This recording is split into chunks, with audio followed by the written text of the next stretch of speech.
Muy buenas noches. Antes de comenzar con las historias, me gustaría saber desde dónde y a qué hora me escuchas. Sin más que decir, apaga la luz y sube el volumen, que la historia comienza ahora. Yo era técnico de patología en el Hospital Central de Quito y trabajaba el turno nocturno, ese donde llegan los cuerpos sin urgencias, sin llanto, sin ruido, donde el tiempo parece detenido y las rutinas se repiten como una coreografía silenciosa. Me gustaba esa calma, el silencio de los pasillos vacíos, el sonido de las ruedas al mover las camillas y la tranquilidad de saber que nadie iba a gritar por ayuda. Esa noche, como tantas otras, estaba cerrando los compartimientos tras recibir los últimos ingresos. Habían llegado 2 cuerpos, uno por accidente vial y otro sin identificación, encontrado en una plaza del centro con una sábana sucia encima y una bolsa plástica negra cubriéndolo. Yo mismo lo ingresé al compartimiento número 7, sin pertenencias ni datos personales, solo una nota del médico que decía: varón, entre 45 y 55 años, signos de violencia física, posible indigente. Una vez sellado el compartimiento, volví a la pequeña oficina del fondo con mi taza de café y me senté a revisar unos papeles mientras el silencio se apoderaba del lugar. Desde mi silla podía ver parte del pasillo de los refrigeradores y, entre sorbo y sorbo, revisaba las hojas sin pensar demasiado. Todo estaba normal, hasta que algo empezó a vibrar en el ambiente. No era un ruido fuerte, más bien un zumbido lejano, tenue, casi imperceptible, pero constante. Levanté la vista y miré hacia el pasillo. El sonido parecía venir de una de las camillas, así que me acerqué sin prisa, pensando que tal vez era el sistema de ventilación o alguna vibración natural por los motores, pero no fue eso lo que vi. La bolsa negra sobre la camilla del lado derecho se estaba inflando poco a poco, de forma uniforme, como si algo exhalara desde adentro, como si una presión interna empujara el plástico hacia afuera. Me detuve frente a ella, puse la mano sobre la superficie y sentí que no había calor ni movimiento visible, solo esa presión que hacía que el plástico se alzara y luego lentamente empezara a desinflarse. El fenómeno se repitió otra vez, inflándose de nuevo, más lento, más profundo, y luego una vez más como si siguiera algún ritmo invisible. Duró cerca de 40 segundos. No podía atribuirlo a gases internos porque la bolsa estaba bien sellada, sin fugas ni signos de descomposición avanzada, así que decidí revisar por protocolo. Me puse guantes nuevos, abrí con cuidado el cierre y expuse solo la parte superior, suficiente para ver el rostro del cuerpo. Lo que encontré me dejó inmóvil por unos segundos. La cabeza estaba completamente girada hacia mi posición, no en dirección al techo como debería, sino virada hacia la derecha, apuntando directamente a donde yo estaba de pie, con los ojos totalmente abiertos, no entrecerrados, no a medio cerrar, abiertos como si hubiera estado mirando algo justo en el momento en que murió, o como si estuviera esperando que alguien se acercara a verlo. El resto del cuerpo estaba en rigidez, sin señales de movimiento reciente. La posición del cuello era extraña. No tenía sentido clínico ni anatómico que hubiera quedado así por accidente, y yo mismo lo había colocado antes con la cabeza recta, ligeramente inclinada hacia un lado, como siempre. Esta postura era distinta, intencional. Volví a cerrar la bolsa, la empujé al compartimiento con cuidado y me aseguré de que quedara bien sellada. Anoté en el registro una nota breve que decía: actividad inusual en cuerpo número 7, revisar en siguiente turno, y me retiré al fondo con la intención de terminar el turno sin volver a mirar hacia ese pasillo. Ya eran casi las 3 de la mañana cuando el sistema sonó anunciando el fin del turno. Fui al baño, me lavé la cara, intenté despejarme y al regresar para entregar el área, noté una línea húmeda en el piso que salía del compartimiento número 7 y se dirigía hacia el drenaje.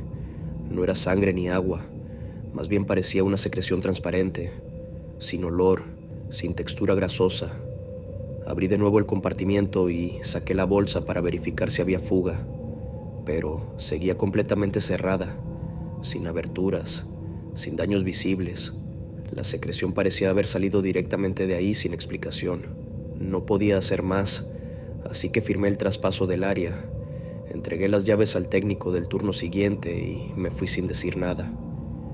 Esa tarde intenté dormir, pero no pude, no por pesadillas, sino porque cada vez que cerraba los ojos, volví a ver la imagen del rostro girado hacia mí con esos ojos fijos, tan abiertos, tan quietos.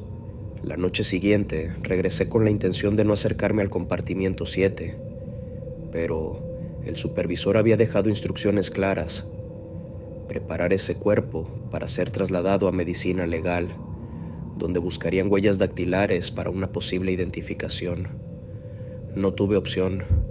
Abrí el compartimiento y encontré la bolsa desplazada. No mucho, solo unos centímetros hacia la izquierda, como si se hubiera movido sin fuerza, sin ser sacada del todo. La llevé a la sala de procedimientos, abrí el cierre con más calma y volví a encontrar el rostro, solo que esta vez estaba girado hacia la izquierda, mirando hacia la puerta, no hacia donde lo vi la noche anterior. Tomé las huellas con rapidez, pero al ajustar la bolsa, noté algo más. Había marcas circulares en la parte interior, justo a la altura del pecho, como si algo hubiera empujado hacia afuera con los nudillos. No eran rasguños ni desgarrones, solo pequeñas zonas marcadas por presión constante desde adentro. Volví a cerrar la bolsa y la dejé lista para el traslado. Cuando el equipo forense llegó por la mañana, uno de ellos, mientras cargaban el cuerpo, me preguntó si sabía por qué tenía un vendaje viejo en el brazo derecho. Respondí que no, porque en el ingreso no se reportó ningún vendaje y yo no lo vi al abrir la bolsa la noche anterior. Revisaron el informe y confirmaron que no había registro de ninguna curación. El vendaje apareció solo. Días después recibí una llamada del forense que procesó el cuerpo. Me dijo que, tras la necropsia, determinaron que no murió por causas naturales ni por trauma evidente.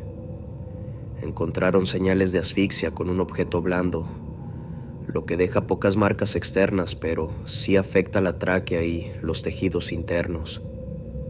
Además, uno de los pulmones aún conservaba burbujas de aire en su interior, algo poco común si consideramos el tiempo transcurrido desde el deceso, ya que ese tipo de tejido suele colapsar en las primeras horas. La forma en que me lo dijo, con cautela, como si esperara una reacción específica de mi parte, me dejó helado. No tenía nada que responder. Colgamos sin más. El cuerpo fue enterrado sin identificación 2 semanas después. El caso quedó abierto, aunque nadie insistió demasiado.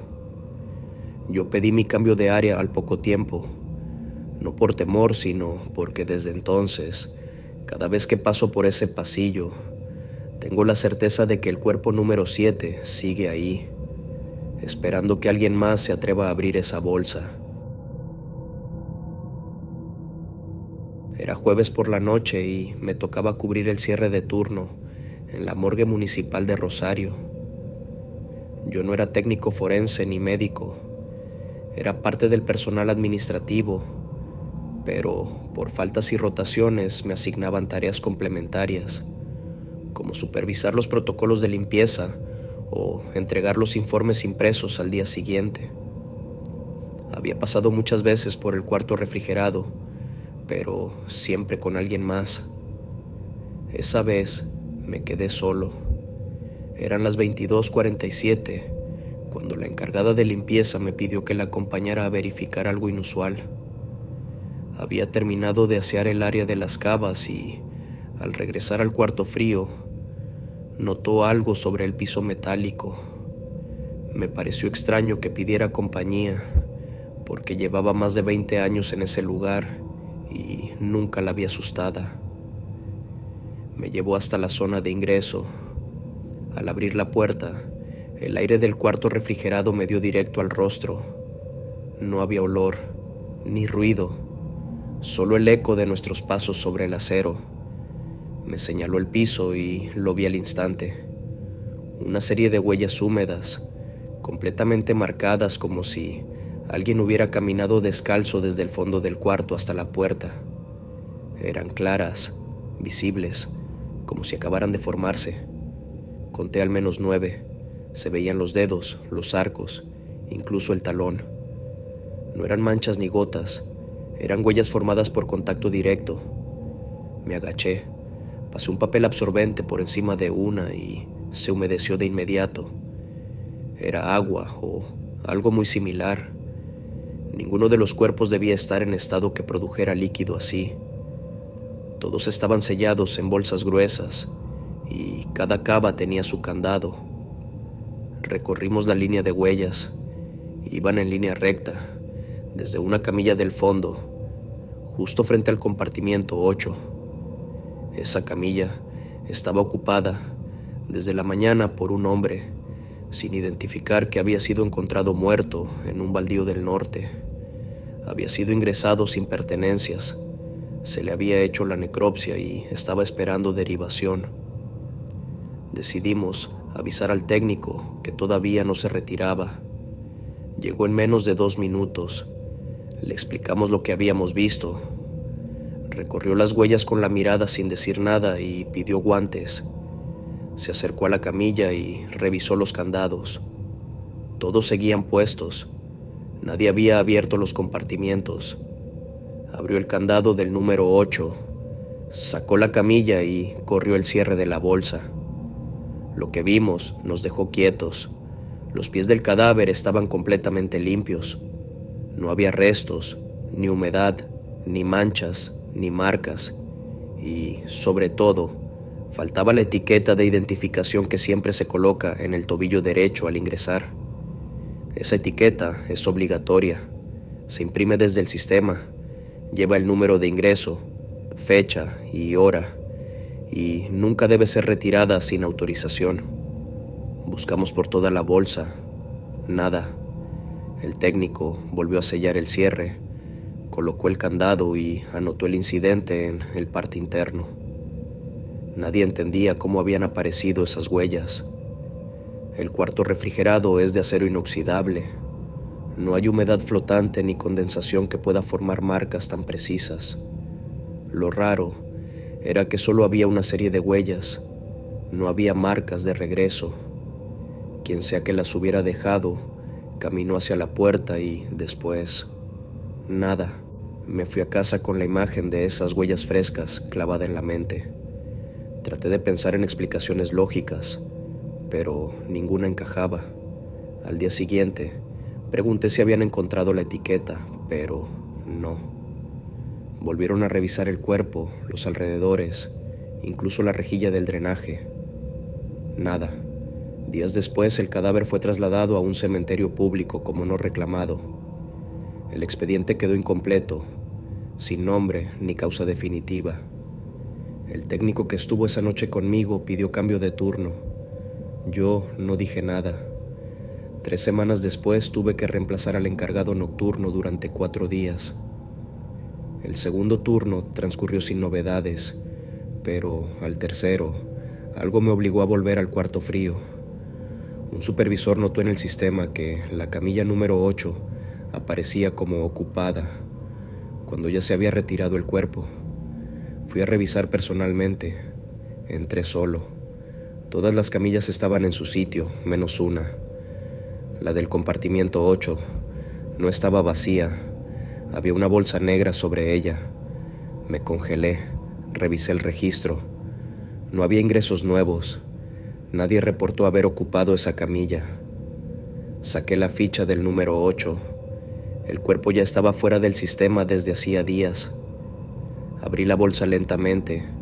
Dentro, el mismo cadáver, el mismo rostro, las mismas cicatrices.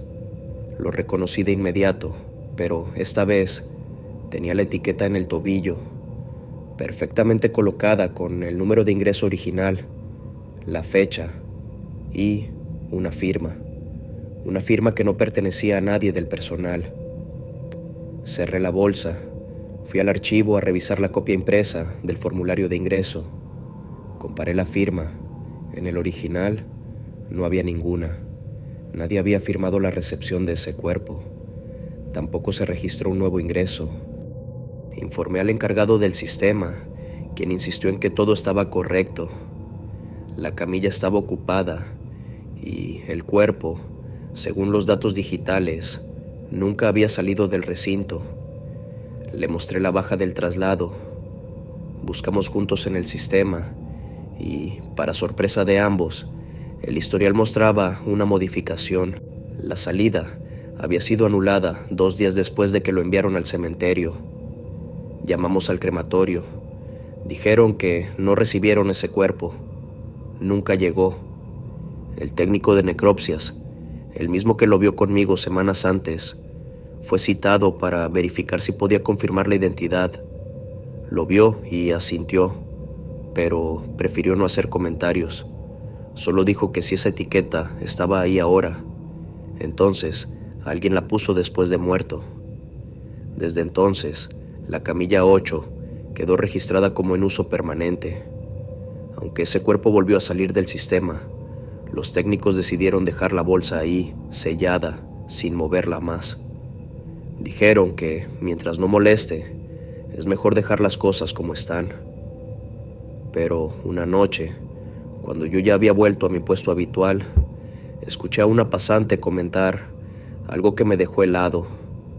Dijo que, al cerrar el cuarto frío, había visto en el reflejo del acero un pie descalzo apoyado junto a la puerta, justo antes de apagar las luces, que no era el suyo, que ni siquiera estaba dentro del cuarto, que lo vio como una sombra, pero con la forma perfecta de un pie, marcando cada dedo. Pensé en hablar, en contar lo de las huellas, lo de la etiqueta, lo del cuerpo duplicado en el sistema, pero no lo hice.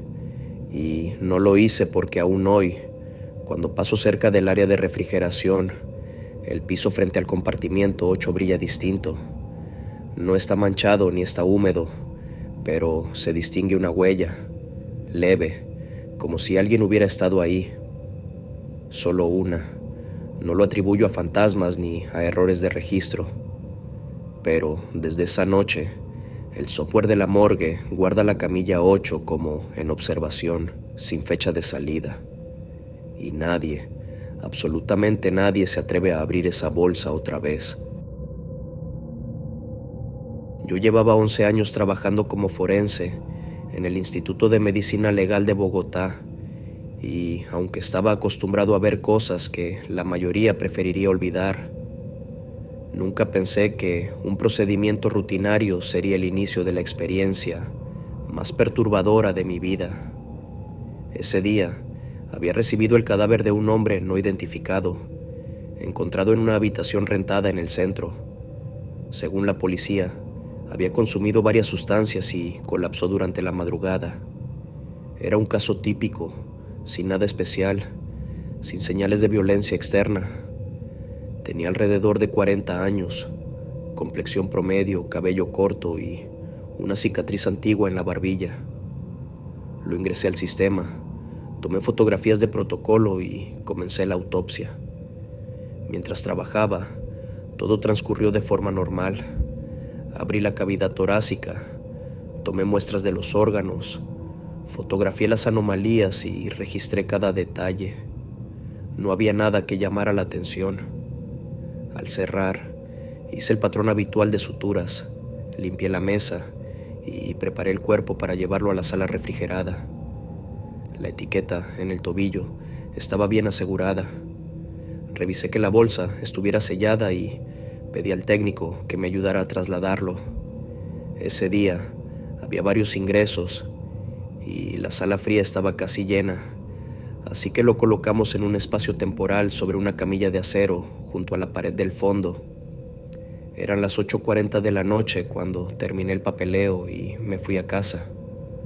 Tenía previsto volver al día siguiente temprano para continuar con otro caso, así que dejé todo listo. Dormí sin problemas, cené ligero y al amanecer regresé al instituto, sin imaginar lo que me esperaba. A las 6:15 entré al área y saludé al guardia. Me dijo que la noche había sido tranquila, aunque mencionó algo que no entendí del todo. La cámara del pasillo había registrado un movimiento leve cerca de la sala fría, alrededor de las 3 de la mañana. Pensé que sería un reflejo o un insecto pasando frente al lente. Fui directo al cuarto de refrigeración. La encargada de limpieza había entrado antes que yo y estaba parada frente a una de las camillas con una expresión tensa. Me acerqué para preguntar qué ocurría y señaló el cuerpo que había intervenido el día anterior. Lo supe porque reconocí la cicatriz en la barbilla y la etiqueta adherida al tobillo derecho, pero algo estaba diferente, muy diferente. Cuando yo había dejado ese cuerpo, ambos brazos estaban extendidos a los lados, como siempre, pero ahora el brazo izquierdo estaba sobre el torso, colocado justo a la altura del esternón, como si alguien se lo hubiera levantado y dejado caer suavemente. No era la típica rigidez tardía, no era un cambio post-mortem espontáneo. No había forma clínica de que un brazo se colocara así sin intervención humana. Revisé la camilla. No había marcas de arrastre ni huellas de manos. La bolsa estaba ligeramente abierta, como si alguien hubiese tirado del cierre hasta la mitad y luego lo hubiese dejado ahí sin terminar de levantar la solapa. Sentí una presión incómoda en la nuca mientras trataba de buscar una explicación. Pensé en los técnicos del turno nocturno. Tal vez habían necesitado moverlo por error. Fui a la oficina del registro y revisé el libro de guardia. Nadie había reportado intervención con ese cuerpo. Llamé al técnico que estuvo de turno y me aseguró que no había tocado ningún cadáver etiquetado para estudio. Me ofreció revisar las cámaras para aclarar cualquier duda. Entramos juntos a la sala de monitoreo. Él adelantó las grabaciones hasta llegar a las 2:55 de la madrugada. Todo estaba en calma. El pasillo del refrigerador se veía vacío bajo la luz blanca de los focos superiores. A las 3:11, algo cambió. Una sombra cruzó la zona cercana a la puerta. No una figura humana, sino un cambio de luz, como si alguien hubiese pasado muy cerca del foco. No se distinguía forma, solo la oscilación leve del brillo. El técnico retrocedió unos segundos y lo reprodujo cuadro por cuadro. La sombra no tenía contorno, parecía un parpadeo más largo. A las 3:02 exactas, la cámara interior de la sala fría captó el cuerpo en la camilla. Yo sabía que esa cámara grababa con un ángulo fijo desde arriba. El cadáver seguía en posición horizontal. Los brazos estaban como los dejé, pero apenas unos segundos después algo ocurrió.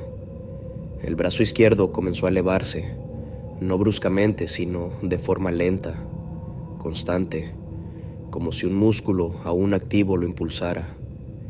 El movimiento era progresivo, casi imperceptible al inicio. La cámara lo registró con claridad. Cuando llegó a la altura del pecho, el antebrazo se inclinó y finalmente cayó sobre el torso. Sin temblor, sin rebote, sin ruido visible. El técnico pausó el video. Ninguno habló. Sabía que era imposible. Un cuerpo con esa rigidez, con esas condiciones clínicas, no realizaba movimientos voluntarios ni involuntarios después de tantas horas. El cadáver había sido ingresado más de 12 horas antes. No tenía actividad neuromuscular, Nada justificaba ese registro. Me quedé viendo la pantalla durante un buen rato. La imagen era demasiado clara para ser un error técnico. Pedí que revisaran el sistema. Buscamos fallos, interferencias, manipulación digital. Nada. Todo estaba registrado de forma continua. El técnico me miró esperando que yo explicara algo, pero no tenía palabras. Decidimos bajar al cuarto frío de nuevo. Cuando entré, revisé el brazo. Estaba exactamente donde lo mostraba el video. La piel estaba fría, la rigidez avanzada, todo normal. Lo que no era normal era la posición. Toqué el brazo con el dorso de mi mano. Estaba duro, fijo. Respiré hondo y pedí ayuda para revisar por completo el cuerpo. Abrí la bolsa por completo.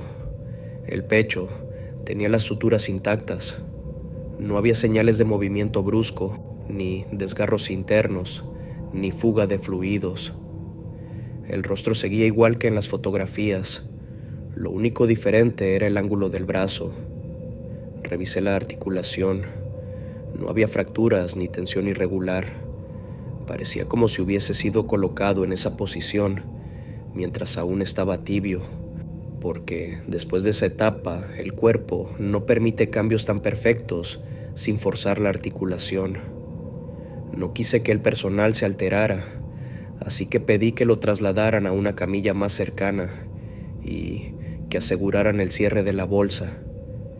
Me quedé solo unos segundos mirándolo, preguntándome qué podría explicar aquello. Aunque no lo dije en voz alta, sentía que el cuerpo transmitía una extraña presencia, no como una amenaza, sino como algo que no debía haber sido interrumpido. Esa noche me quedé más tiempo del habitual, repasando informes, intentando distraerme, pero cada vez que cerraba los ojos, veía aquel brazo elevándose en la pantalla. A las 9, el guardia tocó mi puerta. Me dijo que la alarma de la sala fría se había activado. Fui con él. La puerta estaba entreabierta. Yo mismo la había dejado cerrada horas antes. El seguro electrónico estaba en verde, señal de que se había desactivado desde dentro. Entramos juntos. El cuerpo ya no estaba sobre la camilla donde lo había dejado. Estaba de nuevo en el fondo, en la misma posición donde lo había colocado la primera vez, con ambos brazos a los lados, como si nada hubiera pasado. Revisé el seguro. No había signos de manipulación externa. El guardia negó haber entrado. No había nadie más en el área. A la mañana siguiente, solicité mi traslado a otra sede. No di explicaciones detalladas, solo dije que necesitaba un cambio por razones personales. Durante los días siguientes, pensé en revisar el expediente, en volver a ver los videos, en buscar errores en la grabación, en buscar fallas biomecánicas.